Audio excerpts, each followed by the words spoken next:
आपण आपल्या गाडीची सर्व्हिसिंग रेग्युलर करतो, मात्र आपल्या शरीराच्या सर्व्हिसिंगचं काय? तर काळजी करू नका, कारण संगमनेरमध्ये आपल्या सेवेत दाखल झालंय ॲजिलस डायग्नोस्टिक्स. साक्षी पॅथॉलॉजिकल सर्व्हिसेस अंतर्गत सुरू असलेल्या ॲजिलस डायग्नोस्टिक्समध्ये 82 प्रकारच्या शारीरिक रक्तलघवी चाचणी फक्त 2300 रुपयात. भारतातील विश्वसनीय नाव असलेल्या या डायग्नोस्टिक्समध्ये allergy test, thyroid test, cancer marker तसेच इतर ॲडव्हान्स टेस्टसाठी आजच संपर्क करा. Sakshi pathological services, Krishna pride, पहिला मजला, जठार हॉस्पिटल जवळ, ताजनेमाळा, संगमनेर. संपर्क 9822 26 35 63 आणि 88 30 16 14 08. महाराष्ट्र हा छत्रपती शिवाजी महाराज, महात्मा फुले, छत्रपती शाहू महाराज, डॉक्टर बाबासाहेब आंबेडकर, अहिल्याबाई होळकर आणि संतांच्या विचाराचा आहे. मानवता हा धर्म त्यांनी दिला असून छत्रपती शिवाजी महाराजांचा महाराष्ट्र धर्म हा समतेचा विचार देणारा आहे. या विचारांची जयंती संगमनेर तालुक्यातील पिंपरणे येथील सहकार विकास मंडळ आणि पिंपरणे ग्रामस्थांच्या वतीनं साजरी केली गेली. सोसायटीच्या मैदानात छत्रपती शिवाजी महाराजांच्या जयंती सोहळ्याचं आयोजन केलं गेलं. संपूर्ण गाव पताकांनी भगवमय झालं होतं. जय भवानी, जय शिवाजी आणि छत्रपती शिवरायांच्या घोषणांनी परिसर दणाणून गेला. या कार्यक्रमाच्या अध्यक्षस्थानी ज्ञानदेव राहिंज होते. छत्रपती शिवरायांच्या पुतळ्याला मान्यवरांच्या हस्ते पुष्पहार अर्पण करून कार्यक्रमाची सुरुवात झाली. त्यानंतर शिवरायांची आरती झाली. यावेळी उपस्थित तरुणींनी शिवरायांबद्दल सुंदर भाषणं केली आणि मान्यवरांच्या मार्गदर्शनानं कार्यक्रमाची सांगता झाली.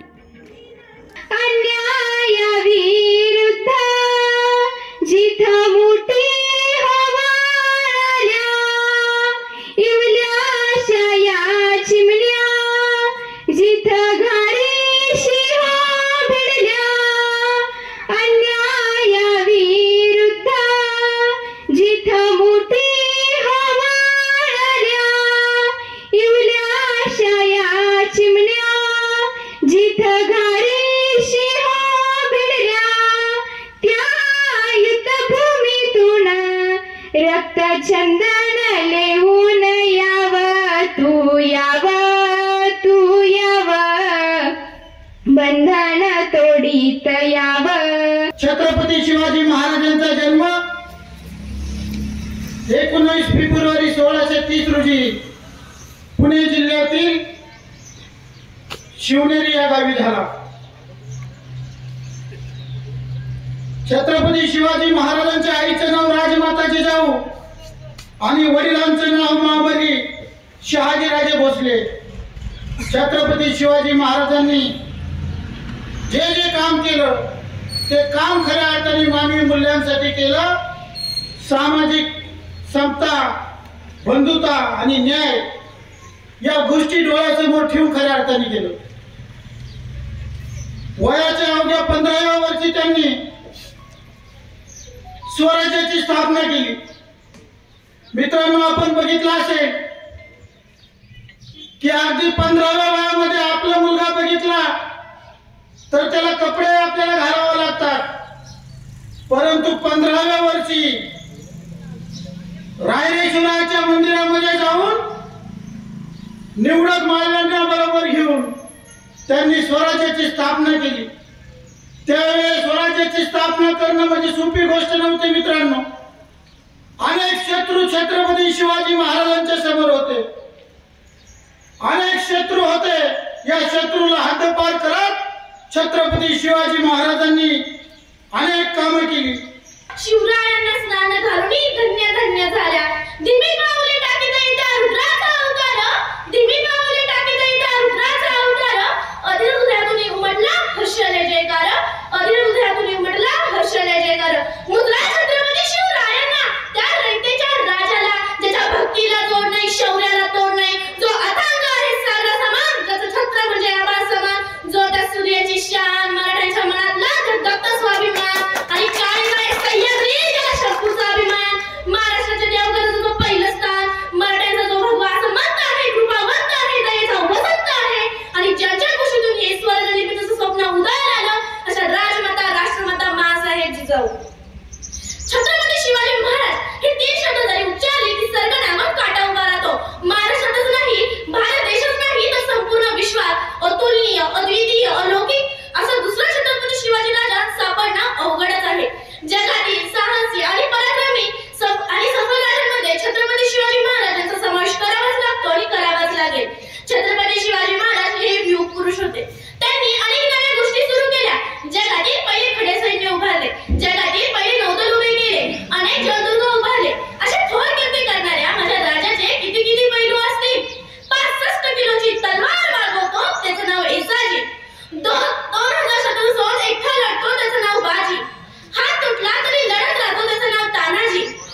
आसपासच्या प्रांतात स्वतः फिरून तेथील परिस्थितीची जाणीव घेतली, सर्वसामान्य लोकांच्या समस्या जाणून घेतल्या, त्यांच्या मनात स्वराज्याबद्दल आस्था निर्माण केली.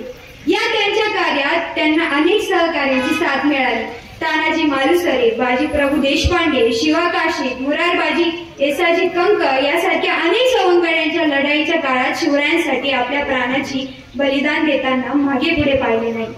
शिवरायांच्या पूर्वी अनेक राजे होऊन गेले, शिवरायांनंतरही अनेक राजे उदयास आले, पण सर्वात आदर्श राजा म्हणून ओळखतात ते म्हणजे फक्त शिवाजी महाराज. याचे कारण आहे त्यांचे राज्य, त्यांचे स्वराज्याबद्दलचे असणारे प्रेम, निष्ठा, पराक्रम व निष्कलंक चारित्र्य. शेतकऱ्यांच्या भाजीच्या देठालाही हात लागता कामा नये असे मनात शेतकऱ्यांवर जीवापाड प्रेम करणारे व परस्त्रीला माई समान मानणारे शिवाजी महाराज हे एकमेव प्रजादक्ष राजे होते. शिवाजी महाराज आपल्या मावळ्यांसोबत नेहमी प्रेमाने व आपुलकीने वागत असत. ऊन, वारा, पाऊस याची तमान बाळगता घरदार विसरून ते आपल्या मावळ्यासोबत स्वराज्यासाठी दिवस रात्र जगायचे. शिवाजी महाराज हे कुणी वारसा हक्काने मिळालेले राजे नव्हते की आयत्या पिठोवर रेघवट्या मारणे हे शिवरायांना कधीच जमले नाही. त्यांनी स्वतःचे राज्य हे त्यांनी स्वतः निर्माण केले. स्वराज्य स्थापन करणे इतकेही सोपे नाही व ती कल्पना करणेही सोपे नाही. आजच्या तरुण पिढीकडे बघितले तर त्यांनी खरं शिवरायांचा आदर्श घेतला पाहिजे. शिवराय नुसते मिरवणुका काढणे, डीजे लावणे, त्यासमोर दारू पिऊन नाचणे, मिरवणुका काढणे हे शिवराय नव्हते. शिवरायांचे विचार काय होते? शिवराय हे हिंदू धर्माचे राजे होते. त्यांचा धर्मही हिंदू होता. ते महाराष्ट्रात जन्माला आले होते. त्यामुळे आपल्या हिंदूंना त्यांच्याबद्दल आदर वाटावा किंवा गर्व वाटावा यात असे गैर काहीच नाही. पण शिवरायांनी दुसऱ्याचा धर्माचा द्वेष करणे व आपल्या हिंदू धर्माचा आदर करणे, जर दुसऱ्याच्या धर्माचा द्वेष केला आणि हिंदू धर्माचा आदर करेन असं कधीच केलं नाही. आपला धर्म श्रेष्ठ आहे तो तसाच दुसऱ्यांचा धर्म श्रेष्ठ आहे ही कायम महाराजांची शिकवण होती. परस्त्रीला माते समान मानणे ही महाराजांची शिकवण होती. आज शिवरायांच्या नावाखाली बऱ्याच दंगली घडवल्या जातात. मस्जिद समोर जाऊन जय भवानी, जय शिवाजी अशा घोषणा केल्या जातात. हे शिवरायांना कधी अपेक्षित नव्हते. शिवरायांची शिकवण होती सर्व जाती धर्मांना समान मानणे. जिजाऊंनी त्यांना घडवताना असं हे केलं.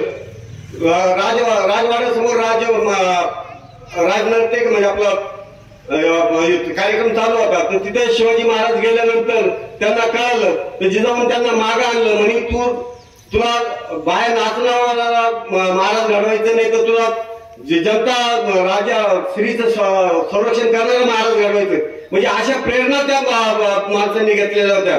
आणि वयाच्या 15व्या वर्षी माणूस म्हणतो मी स्वराज्य स्थापन करेन आणि 16व्या वर्षी एक तोरणा केलेला अपाया प्रथम घेतला जातो.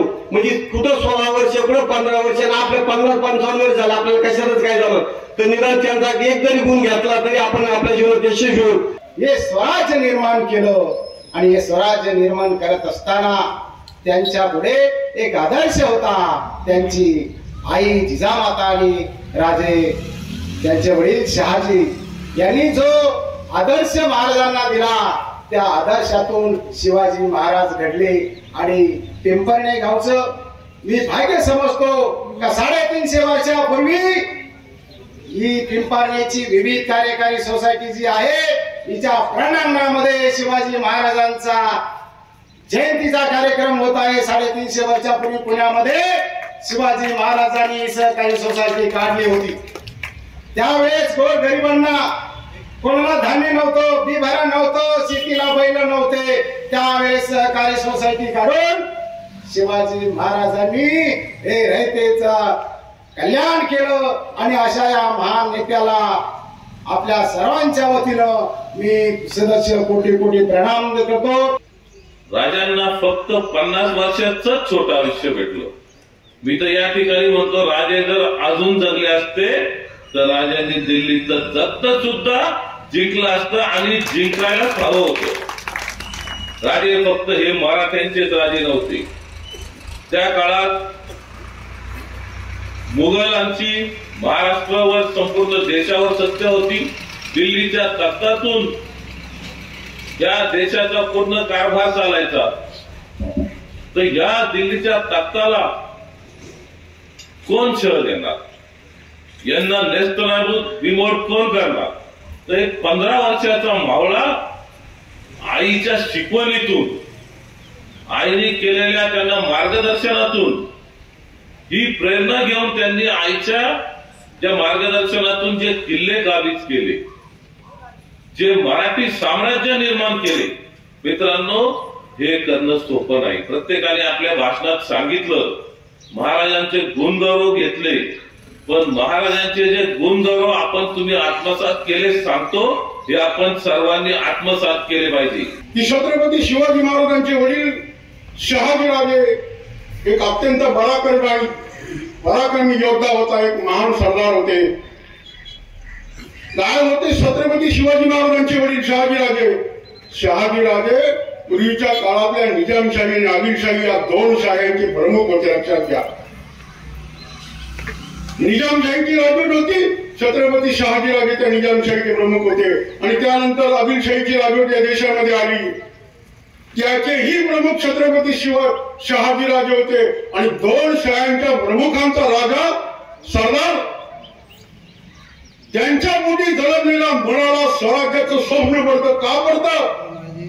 कारण शहाजीराजांना माहित होतं की मी एका राजाच्या पदरी नोकरी करतोय, मी नोकर म्हणून काम करतोय, इथं माझा आदेश चालत नाही, इथं मोगलांचा आदेश चालतोय. आणि म्हणून इथं जर इथल्या प्रजेवर अन्याय अत्याचार होत असतील तर शहाजीराजे त्यांच्यासाठी काही करू शकत नव्हते. आणि म्हणून शहाजीराजांच्या मनामध्ये संकल्पना निर्माण झाली की माझं देखील स्वराज्य असावं आणि तिथं रयतेचं राज्य असावं, इथल्या लोकांच्या कल्याणाचं राज्य असावं, अशी कल्पना त्यांनी मांडली. वयाच्या 9व्या वर्षी, 9वं वर्ष कळतं का तुम्हाला?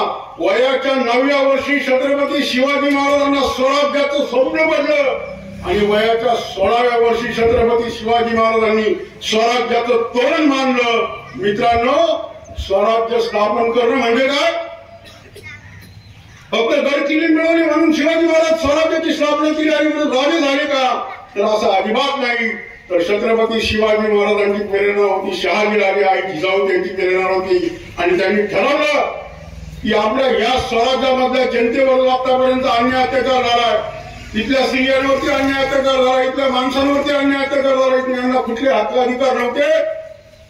छत्रपती शिवाजी महाराजांच्या राज्यामध्ये तमाम जनतेला बरोबर घेऊन छत्रपती शिवाजी महाराजांनी स्वराज्याची स्थापना केली. मला याही गोष्टीचा निलेश आनंद आहे की एक 20-25 वर्षाचा काळ जर पिंपरणातला पाहिला आणि कुठला छोटा मोठा कार्यक्रम जर मॅनेज करायचा ठरला, तर आमचे जगनमामा जोरवेकर जर सोडले तर एकही वक्ता पिंपरण्यात नव्हता. आज पिंपरण्यात मध्ये एवढ्या वक्त्यांची संख्या वाढली आहे, ही एक सुसंस्कृतपणाचंच लक्षण आहे असं म्हटलं तर वावगं ठरणार नाही.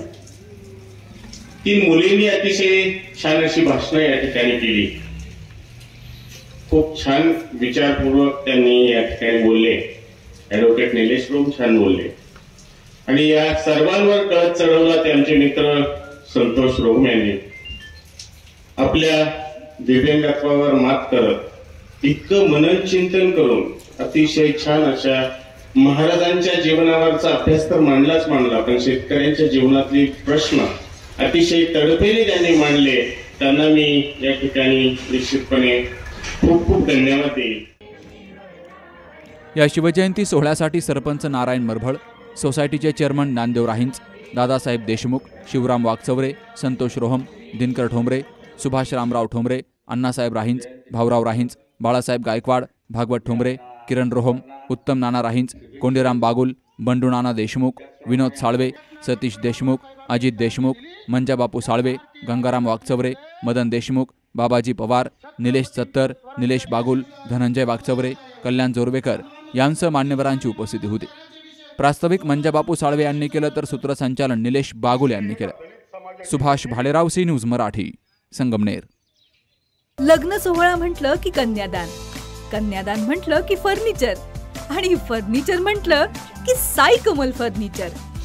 आपल्या बजेटमध्ये लग्नाचे पॅकेज उपलब्ध, तसंच कपाट, showcase, bed, dressing, dining, teapoy, sofa set या वस्तूंनी परिपूर्ण सप्तपदी पॅकेज उपलब्ध. याचबरोबर टेबल, खुर्ची, आराम खुर्ची, वॉर्डरोब, डबल बेड तसंच सोफ्याच्या वेगवेगळ्या व्हरायटीज, अर्थात घरासाठी आवश्यक ते सर्व फर्निचर म्हणजेच संगमनेरमधील साई कमल फर्निचर. साई कमल फर्निचर इथं ऑर्डर प्रमाणे सुद्धा फर्निचर तयार करून मिळेल. आजच भेट द्या साई कमल फर्निचरला. प्रोप्रायटर गणेश साहेबराव सातपुते, वसंत लॉन्च समोर, संगमनेर. मोबाईल 98 814 73 753.